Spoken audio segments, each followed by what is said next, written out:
Creatine or BCAA, which is better for building muscle? For a long time, BCAA has been widely criticized in terms of its benefits for bodybuilding, making it incomparable to creatine and vice versa. But many people still use it for training, running, CrossFit, and other physical activities. But which one is best for your body?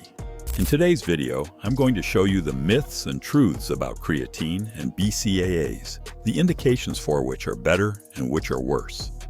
We know that the world of supplements is in high demand, with many new brands and innovative products, and BCAA, once the hero, is now the villain.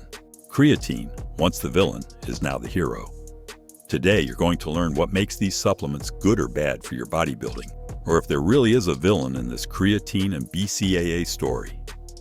First of all, before we talk about one or the other, each supplement needs to be properly recommended.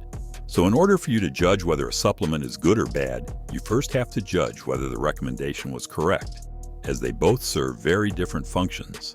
The best thing to do is to go to a professional who has already done your test to find out which one is best and what your goal is.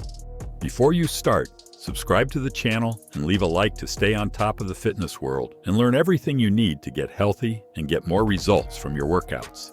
Here we go. Let's start with creatine, one of the most famous supplements and one that I use. It is the supplement that has been studied and tested the most and is one of the supplements that has been monitored the longest. A few years ago, it was a villain because some people didn't believe in its effects. As gyms have evolved, so have supplements, and today we know that its effect is ergogenic, the beneficial effect of creatine. However, creatine acts on what we call the phosphagen system. What does this mean? Short-term activities such as bodybuilding or CrossFit. You can use it for other situations like running twice a week, but remember that it was designed specifically for bodybuilding. So whether it's bad or not, you have to know if it was the right indication. If it's used in a high-intensity stimulus like weight training, would it make sense to use it for aerobics or a weekly walk? No. Won't it be good? Will it be the bad guy we mentioned earlier? The truth is, it won't be beneficial, that's for sure. We're not going to get the effect that we need.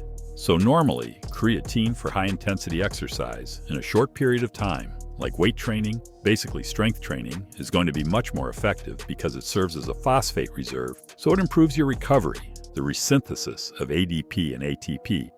In other words, it gives you more energy. So in practice, that last set when you're tired, it gives you extra power, extra energy to do it. It has a hypertrophic, ergogenic effect. It's great, but in order for you to get that effect, creatine often retains a little bit of fluid, which is another common question. Does creatine retain fluid? Yes. If you're using creatine and you're not retaining some fluid, you're probably using a lower dose than you need. So for strength training, for high-intensity, short bursts of exercise, creatine is a great supplement, and I like creatine for that. Now the BCAA, which was once the hero of many, according to research, has seen a significant decline in its market. It does have very good effects on the body, but we need to understand where it applies. Contrary to what many people thought and why it was considered a villain, BCAA is not an anti-catabolic. It has little hypertrophic effect on the body. But there are components in BCAA that help with hypertrophy, such as leucine. The rest of the BCAAs do not.